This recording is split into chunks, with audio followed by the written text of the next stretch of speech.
Blenheim Palace, one of the grandest of all Britain's great houses. For centuries, these estates were miniature kingdoms, where everyone understood the rules and played their role.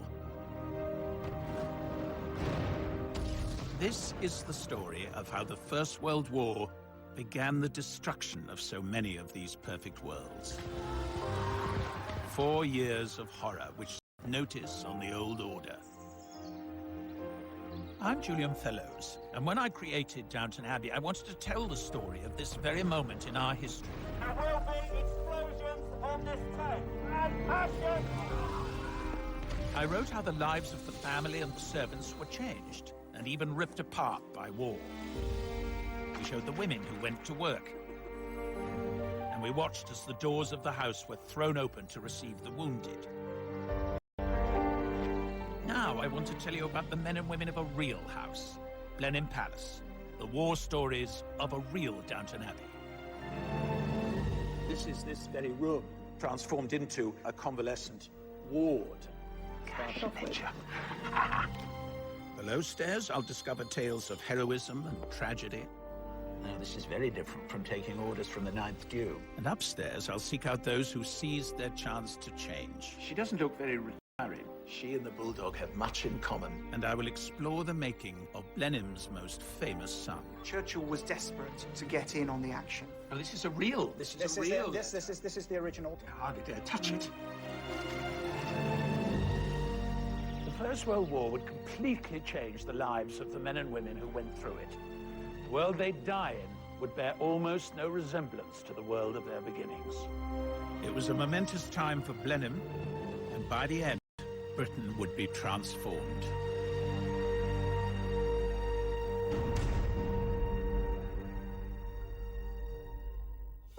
Blenheim Palace was built in 1722, an extraordinary physical manifestation of the power and status of the Churchill, later Spencer Churchill, dynasty. The Dukes of Marlborough were the head of the family, kings in their own land. 80 servants ran the house and gardens. 145 farms were worked by tenant farmers and labourers. The house dominated the town of Woodstock, just beyond its walls. Its children attended Blenheim schools. Shopkeepers and craftsmen depended on the house for their livelihoods. And so it remained until the Great War. So what was life like at Blenheim before the 9th Duke inherited? Blenheim was almost bankrupt. His father had sold much of the collection. The whole estate was tottering, and it needed a vast injection of money to get it up and running again. And Consuela Vanderbilt could provide it.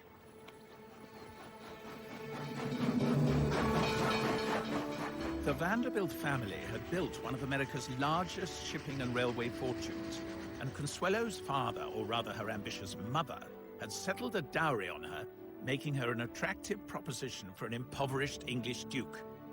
But for all her striking beauty, there was never any attraction between bride and groom. And here they are, Consuelo and Sonny, the 9th Duke, making a more convincing couple in marble than they ever did in life. In truth, this was a business deal. He got Consuelo's millions, her mother got a duchess for a daughter. For the people of Woodstock, this was like a royal wedding, and their future prosperity lay in the gift of the happy couple. They were married towards the end of 1895 in New York, but they took a long honeymoon tour, which unfortunately only really served to show they didn't like each other very much. But anyway, they arrived back here in the spring of 1896. Of course, it was a fantastic event for the town. There was bunting and flags everywhere. The whole population turned out to welcome the glamorous new American Duchess, and all the dignitaries were in their robes, and there was even a squadron of the Queen's own Oxfordshire Hussars there to welcome them.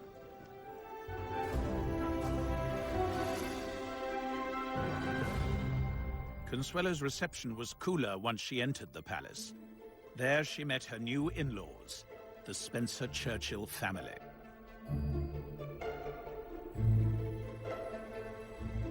This is the grand dining room where most of the meals were taken. Absolutely fabulous room, this. Lady Henrietta Spencer Churchill is Consuelo's great-granddaughter. And this is Tim, who's our butler. Oh, hello. Julian Phillips. So Tim has very kindly laid the table as it would have been set during that time. Oh, fantastic. So this is Consuelo arriving on her first night here. Well, you have to remember, she was only 19 when this marriage was arranged, and I think she found it particularly difficult dealing with the hierarchy of the staff. At that time at Blenheim, there were probably up to 80 household staff. Yeah. And, you know, there's this wonderful story when she wants fire lit, and she calls for the butler. The butler says, that's actually not my job. I'll just call for the footman to light the fire. She says, don't worry, I'll do it myself. I think the other tough thing for Consuelo was that she was suddenly engulfed by this huge Churchill family. One tale describes them as a signal for the ladies to leave the table. But her husband's aunt, the formidable Lady Sarah Wilson, had been running the house before Consuelo arrived, and she expected to retain this role. And I think Lady Sarah was one of the few daughters who was still at home. So she sort of felt, well, who's this sort of American upstart coming to take my place as hostess? But in fact, it was Consuelo's job to get up and lead the ladies out. And then She rose and intercepted her at the door and said, are you ill? are you ill? I love that. And when Lady Sarah denied it, she said, oh, I thought you must be ill because you're leaving early. And that was the end of that rebellion. I bet she didn't do that again in a hurry. You know, she was determined to make her mark and show that she was rightfully the hostess, and good for her. And that was her business. Absolutely. Such pettiness was made irrelevant in August 1914 with the declaration of war. Men clamored to enlist, and women from all classes looked to play a part. But I was surprised to discover that Lady Sarah Wilson was one of the first to answer the call, that she would leave the lavish surroundings of Blenheim with its staff happy to wait on her hand and foot, and instead volunteer for service. I have here the medal card, something I didn't know existed, of Lady Sarah Wilson. Here she is listed as being at the Allied Forces Base Hospital, which must mean that she went abroad. She went either to the front or near the front at any rate. So she was not simply sitting at home knitting socks for soldiers. She was in the thick of it. And I am going to try and find out a bit more about that. Lady Sarah was no stranger to war. When her officer husband, Gordon Wilson, went to fight in the Boer War, she followed, rather incredibly finding fame as the first female war correspondent, becoming something of a feminist heroine. But her activities during the Great War are less well known, so I'm in London to find out more at the Royal Society of Medicine's library to meet historian Alison Fell. I have the medal card of Lady Sarah Wilson. But what did she actually do out there? Well, I've got an article from a newspaper. This is shortly after the outbreak of war. Hospital at the front. I proposed to run the hospital under the auspices of the Red Cross Society to engage the best available surgeons and nurses.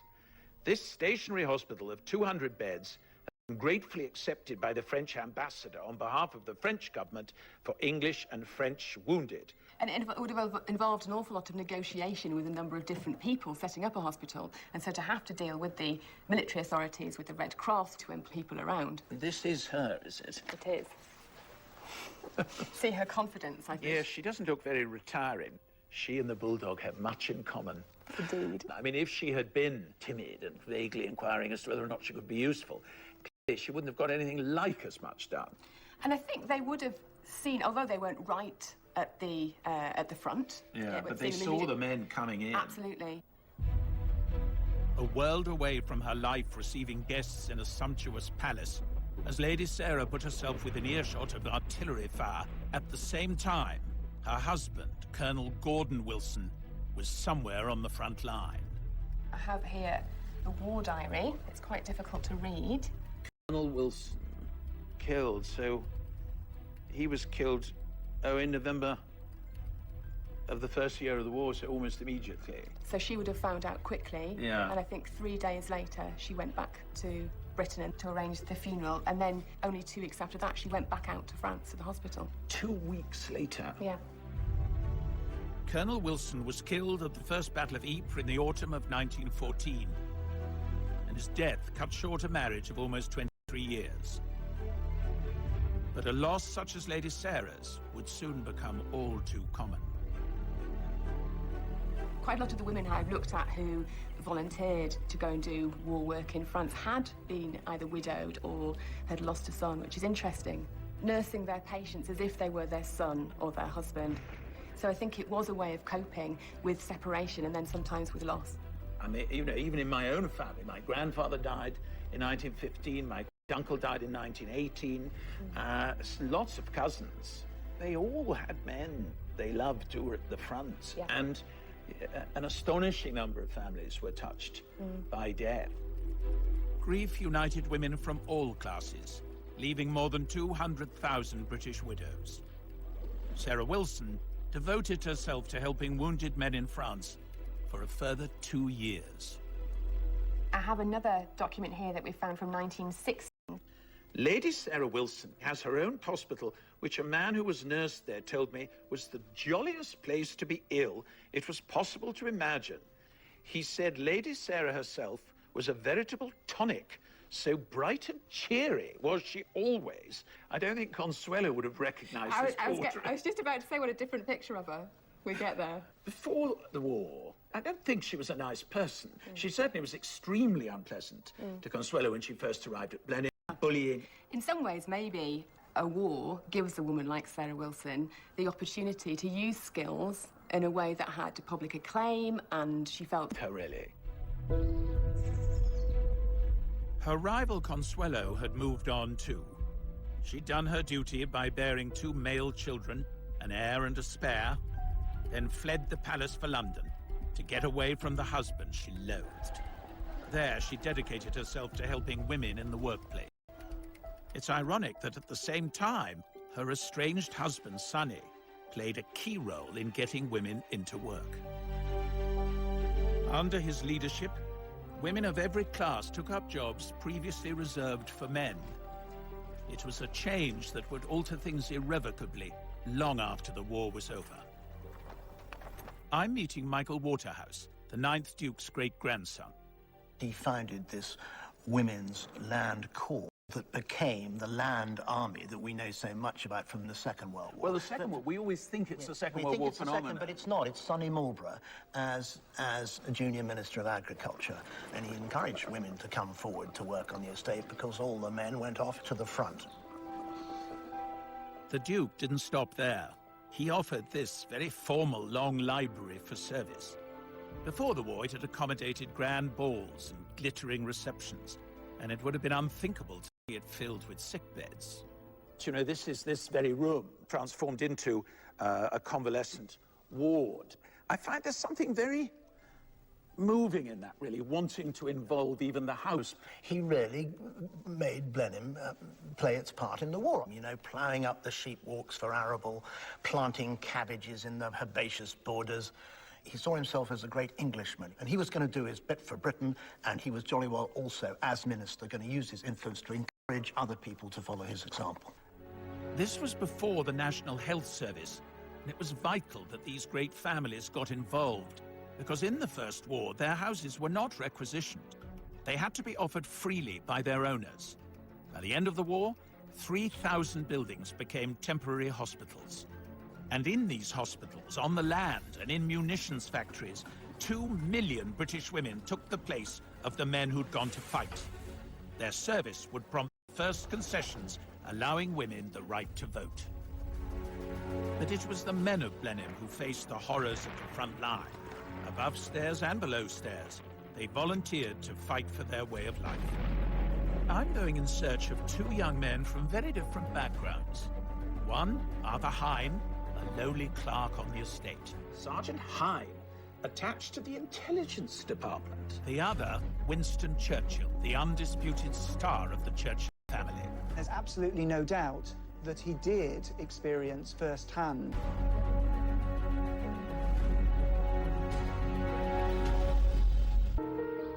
Blenheim Palace.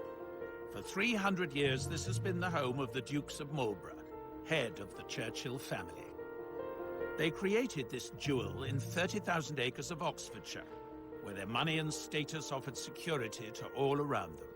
In return, their servants and local people deferred to them, entrusting them with their lives. But when the First World War broke out, this ancient system was put to the test. All the great and the good of Blenheim and people who worked for them found themselves involved in world events, and nobody was keener to get stuck in than Winston Churchill. This is what he wrote to his wife. My darling one and beautiful, everything trends towards catastrophe and collapse. I am interested, geared up and happy. Is it not horrible to be built like that? It shouldn't surprise us too much that Winston Churchill was so anxious for glory in politics and in warfare. This is where he was born, and Blenheim Palace is a house built on war.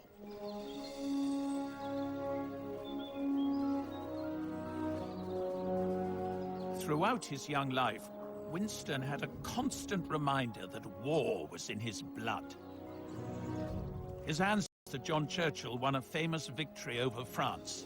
He was rewarded with Blenheim and a dukedom. Well, this is the column raised to the memory of the first Duke of Marlborough, with an incredibly splendid inscription, which is pretty florid. A monument designed to perpetuate the memory of the signal victory obtained by John, Duke of Marlborough, the hero not only of his nation but his age, who by military knowledge and irresistible valor rescued the empire from desolation, asserted and confirmed the liberties of Europe. I think it was terribly important to Winston Churchill to prove that he was a worthy successor to his great ancestor. And when the war started, he was very anxious to make his mark. Not very surprisingly, his thoughts turned to a cavalry regiment that was local to Blenheim. And on the 4th of August, the Woodstock branch of the Queen's Own Oxfordshire Hussars received a cable with a single word: mobilize. With that one word, Churchill called on the ancient bonds of loyalty he expected in Blenheim men. It meant that they would be among the first to see action. I'd love to know more about their war. Deep in the bowels of the palace, I'm meeting Blenheim's historian, Karen Wiseman. Wonderfully Edwardian faces. This is Maisie. Then there are 4 Hollises dotted around. This is one of the Hollises, and they worked as footmen. And then you see this lovely man... But all 4 brothers were footmen? Were all in the palace, yes. They were all listed as working for the butler. Tell me that some of them survived the war. 2 of them did not, and 2 of them did come home. Oh, God. And then over here, we have Arthur Hine, lovely fresh-faced young man. And yeah, God, they were so young. Oh. And the Hine family have worked for Blenheim for many generations. If I just show you this photograph album here, I need to just push that across. Now, this was a gift to the 9th Duke and Duchess when they got married. And when you turn the pages, you'll see they're all dressed in Sunday best with their names underneath. Oh, and it's all the estate workers and house workers. And all the tenants. And if you keep going a little way till you get to the name Hine. Oh, here we go. Yes. Now, here is Josiah Hine and J.E. Hine. Josiah Hine was estate clerk, and then his son J.E. Hine comes and joins them.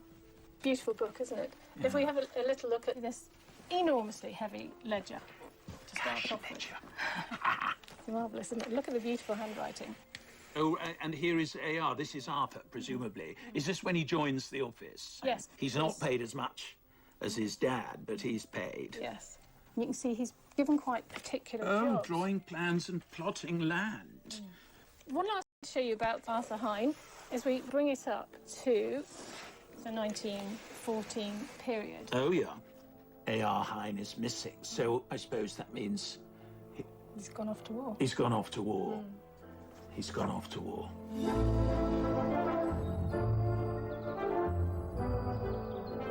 Up to this point, much of Arthur Hine's experience of military life had been in the Hussars' regular training camps at Blenheim, where he would have encountered Winston Churchill. The war wrenched Hine from this secure world.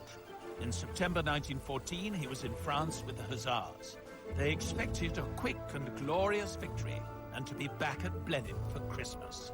Where is Dunkirk? Dunkirk is just inside France here. Yes, I see. I'm meeting military historian Chris Baker. He's made a discovery about Arthur Hine's first experience of war.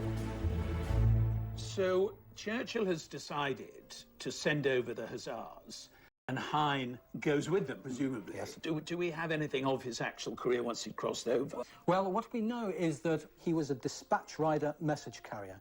An article appeared in the press. Oh, this is nice.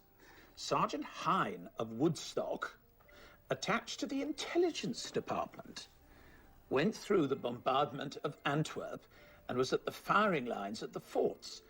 Officer. His name was Major Fines. Fines? Fines. Now, he's been Churchill's parliamentary private secretary for a while. And of course, the two, with their connection to the men of Blenheim, Arthur would have been known to them. And if you're going to be sent into a fast-moving and dangerous situation, well, take a man you trust. The besieged Belgian city of Antwerp was on the brink of surrender to Germany. Winston Churchill became the loudest advocate of a British mission to save the city, which sent local Blenheim man Arthur Hine into the fray as a dispatch rider. The Germans brought up what for the time was the heaviest artillery in the world. They begin a deliberate, steady, heavy bombardment of the city. 5 shells per minute falling into the packed city centre. You can imagine the scene of buildings falling, of fires breaking out. Very frightening, chaotic. Riding his motorcycle through Antwerp, Arthur Hine found himself in the thick of the chaos. Amid the terrible scenes he witnessed was the sad plight of a poor girl who had crawled from the cellar of a burning house, leaving her parents inside. Sergeant Hine offered her a lift on the motorcycle he was riding. With great difficulty, he was able to get to Ostend and brought the refugee home to England, where she is being well cared for by his parents. What an extraordinary story. I don't think there is much doubt that Arthur was given some kind of special mission to go home. Because he couldn't have been court-martialed. Absolutely, you couldn't just do that. The first thing Churchill would want to know is what really happened. Yes, absolutely. And an eyewitness account was clearly essential. The regimental history hints that he went to London on arrival in England, which again sort of reinforces the possibility. Wretched Belgian girl clinging to his waist the whole time. Antwerp quickly fell to Germany, and 30,000 Belgians lost their lives. Arthur Hine soon returned to the front, although his role as Churchill's messenger was no longer apparent. He marched into the First Battle of Ypres as a regular soldier, the same bloody battle that killed Blenheim's Colonel Gordon Wilson. By January of 1915, he was in hospital suffering from shell shock. Having seen such horrors, you'd think at the end of the war he'd want to scuttle home to this safe haven. But in fact, he went to work for the railways and never returned to Blenheim. So what kind of man was he? Here we are. To see what she knows, and also to tell her what I've discovered. And it is an extraordinary, extraordinary design, you think. And there's the first Duke on his column, you see. Fantastic. And I'm just going to show you. This is the Queen's Own Oxfordshire Hussars. And this chap is Arthur Hine. My goodness me. He looks so young, doesn't he? It's just He looks so heartbreaking. Really. small. So small and So young. small. Did you get to know him well, then? He came to our wedding, and I've got a picture with Oh, I'd me, love to see it. Where is it? with me. And there he is. Oh, but you see, he's quite sort of stylish, isn't he? And he was always well dressed. But I mean, the way he holds himself, Yes, you can see yes. he's a military man. He certainly was a character, as you can see. I know, no, you can see it in that, actually. Rather extraordinary, really. And he used to come to our house and he used to go, bang, bang, bang, Hine here. Hine here. And he would never, like, when I used to say Grandad, he used to say, no, it's Hine. Oh, and you had to call him Hine? Mr. Hine or just Hine? No, just Hine. He would just turn up out of the blue, and I used to say, I'll cook dinner, whatever. No, give me a cup of tea. Got to be on the next train. Got to be back on the train. Got to be back to Tiverton Parkway. It was very strange. It seems, forgive me for saying, slightly dysfunctional, all that. And I wonder, I mean, he did have a kind of breakdown, really. But actually, he A very splendid war. He worked in the intelligence. He was taking messages, we think, probably, to Churchill from the front. So he was a very gallant figure in that bit. And he had this extraordinary adventure at the end of the siege of Antwerp. Do you know about his rescuing? No. None of that. It's all Nothing. secret. Well, amid the terrible scenes he witnessed was the sad plight of a poor girl who had crawled from the cellar of a burning house, leaving her parents inside. And Sergeant Hine offered a lift on the motorcycle he was riding and brought the refugee home to England, where she is being well cared for by his parents. My goodness me. Isn't that extraordinary? I mean, a real adventure. To think he had so many stories to tell. I know. And he couldn't tell them. No. He was just a man of mystery. Bang, bang, Hine here.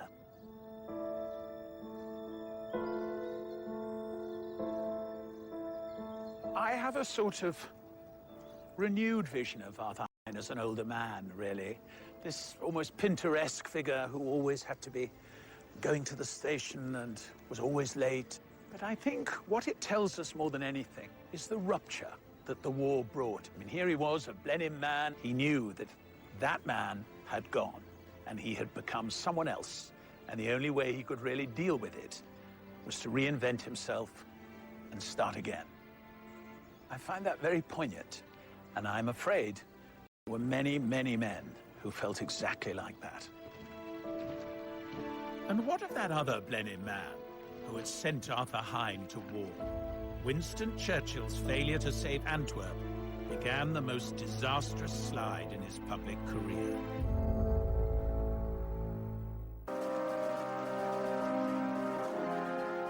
Blenheim Palace, home of the Dukes of Marlborough.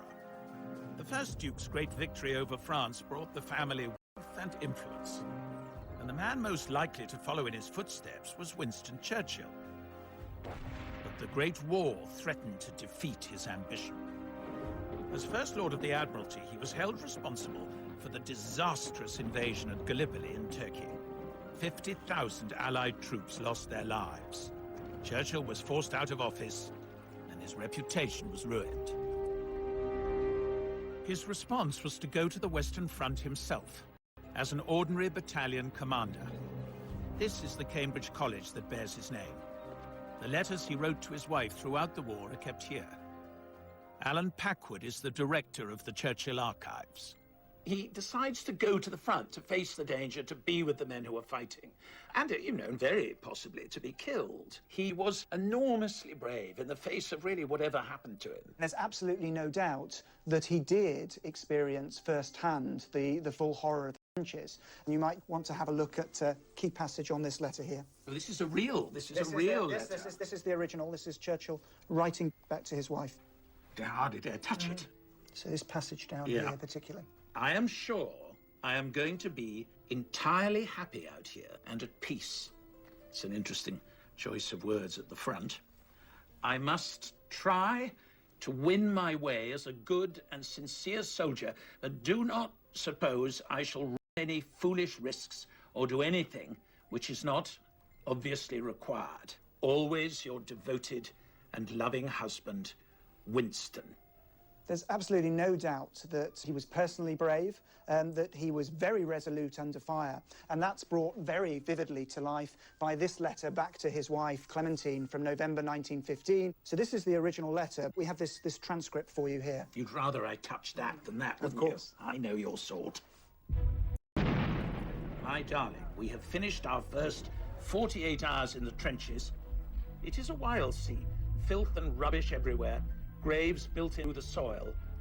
God. Water and muck on all sides. And about this scene in the dazzling moonlight, troops of enormous rats creep and glide to the unceasing accompaniment of rifle and machine guns and the venomous whining and whirring of the bullets which pass overhead. But in the horror and the mud of the trenches, Churchill began to win his way back as a leader. He always felt that he was a natural commander of men. But he does win them over by taking a keen interest in their welfare. One of the first things he does is to declare war on the lice. He lays on entertainment for them. He lobbies to have his troops built back up to complement. There was this kind of ancient arrangement that the townspeople or the Farmers would give deference in return for protection. That's the tradition from which Churchill comes. He clearly won them over and proved himself actually quite an inspirational commander. Must have been incredibly relieving, actually, for his men, that they knew they had someone who was on their side, taking an interest, and more to the point, had contacts right at the top of the stairs. I think Winston Churchill is one of those people who was changed for the better by the First World War. That very aristocratic sense of entitlement, rather unquestioned, rather arrogant, really, seemed to develop into something kinder and more responsible and more modern. I suppose in a way one could say the First World War made him the man to win the Second World War. The war was dragging Blenheim and its people into the future, whether they wanted it or not. The fact is, who gave the orders and who took them was changing, and a new force was emerging, the middle class. Huge family, yeah. I'm interested in how these changes affected a soldier from a solid Blenheim working family. Yes, George Farley was the founder. George Farley and Son was the firm. House painter, house painter. Genealogist Mary Evans has been digging into this long line of painter-decorators who for generations kept the palace pristine. And if we look in the estate ledgers, we can see George Farley and Sons. 1898. 1898, So it wasn't yes. long after the Duchess's dollars had arrived that we have the kick-off. That's right, yes, indeed. We had them again a little bit later on. And what level are we talking? So bedrooms and passages or staterooms? All sorts. We have one here, look, colouring the walls, etc., in the long library. Oh, OK. Oh, this is 1903. very grown-up stuff. Yes. Mary's found the war record of one member of the Farley family. Albert Frederick Farley, and he joined up on the 15th of September 1915. So that's before conscription. Conscription Yes. didn't come in until the following year. Oh, offence. This is only for reporting offences. This is for the offences, yes. When on active service, not complying with an order, which sounds very serious, although in brackets it says, i.e. not cleaning cooking utensils when ordered. When ordered. Yes, I'm sort of slightly with Albert over that one, so I don't want to hold that against him too much. 13th of March, 1916. Disobedience to standing orders, i.e. crossing land during prohibited hours. And again, the 27th, being late on parade. Not so bad. Well, not so bad, but I mean, it's slightly massed. You know, they're having to write little to get it all in. And here we have refusing to obey an order, which I'm afraid this time is not qualified. And the last word, missing. It's rather sad, isn't it? You think he volunteered to protect his country and went off brave, and it hasn't gone well from the beginning. So the question is, what happened to him? I want to discover why this eager young recruit behaved so badly, and what lay in store for him, and this great house that had shaped the universe in which he was born and raised.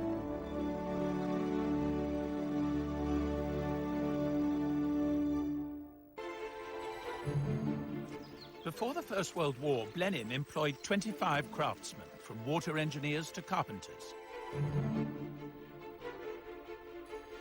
The Farley family were decorators and had painted these rooms for generations. They were loyal workers and well looked after. I've come to Balliol College in Oxford to meet military historian Gary Sheffield. I'm hoping he can explain why, after volunteering for the army, a member of that family should acquire such a bad disciplinary record. Albert Farley, I imagine, fairly straightforward. The man comes from a good background, and it goes so wrong for him. Do we know more about these offences and this punishment? It says there, FP for field punishment number 1, which is the most serious one. Probably next to executions, the most controversial part of British discipline in the First World War, because it involved tying a soldier to a fixed object 2 hours a day for 21 days. And we've actually got an account by another soldier of his reaction. I saw that one of the artillerymen was stretched out, cruciform fashion, his arms and legs wide apart, secured to the wheel.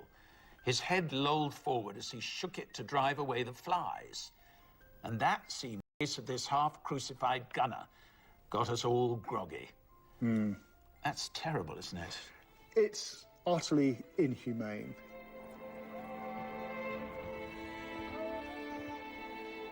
Albert bore his punishments and fought in ghastly conditions in the Battle of the Somme during the wet autumn of 1916. It was one of the bloodiest battles in human history. But even this nightmare cannot fully account for Albert's bad record. Most other soldiers who went through the same hell fell into line. We don't know precisely what order he disobeyed, but we do know something about the background. Have a look at this entry in the battalion war diary.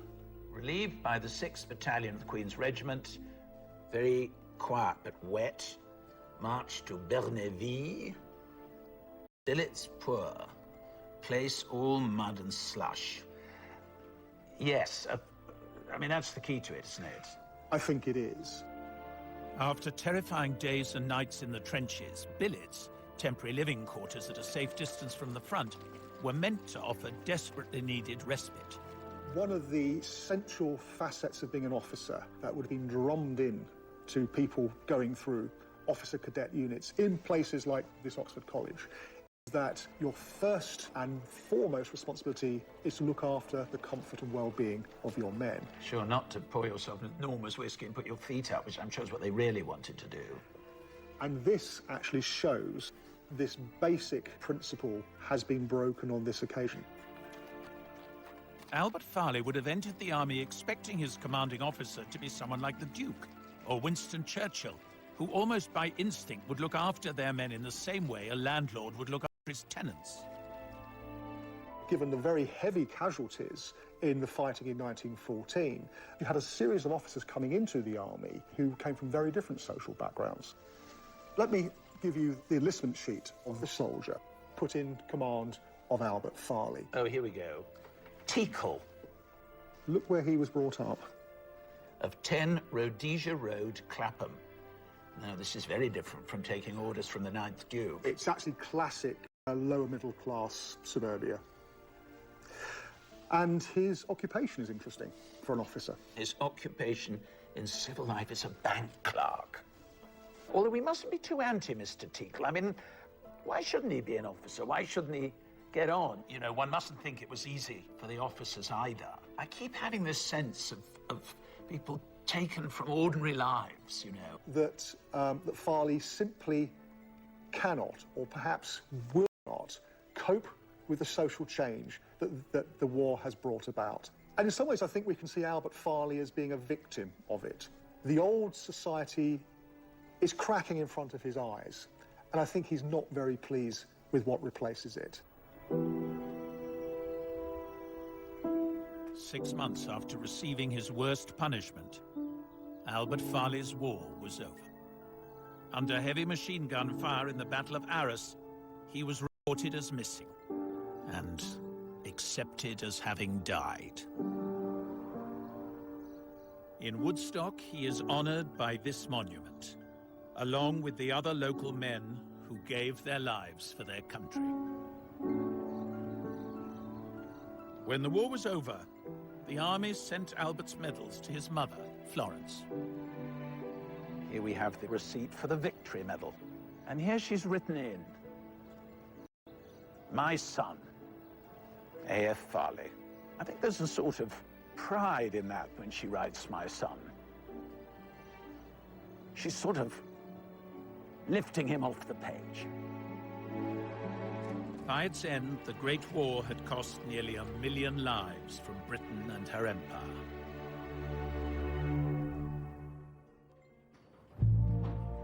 These great houses were casualties too.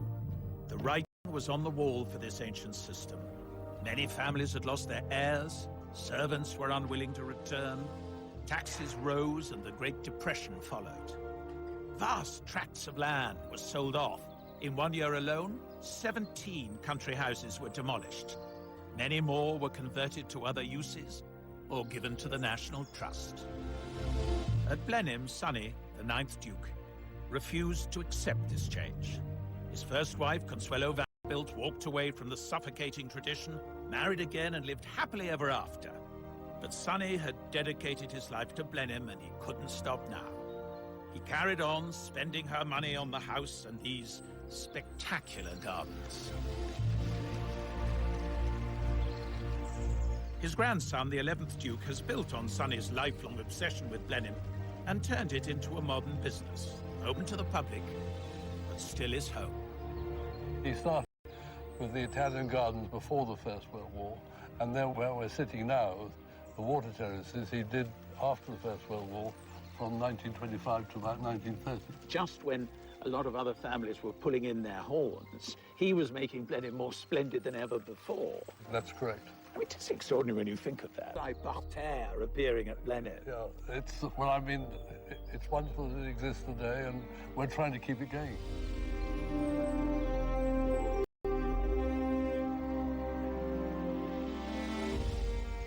The Churchill family, and in fact, the whole Blenheim community, had entered the Great War still governed by the ways of the 19th century.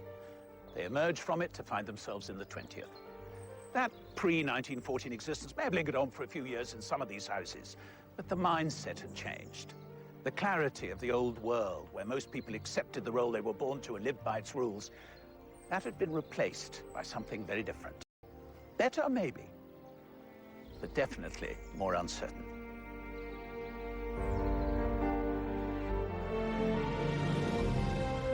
And we head to another grand house this weekend as the new series of Downton Abbey continues Sunday at 9. Then we've brand new drama for you next week as James Norton stars as a vicar on a mission. That's Grantchester, Monday at the same time. Here next, with all the latest headlines, we've the ITV News.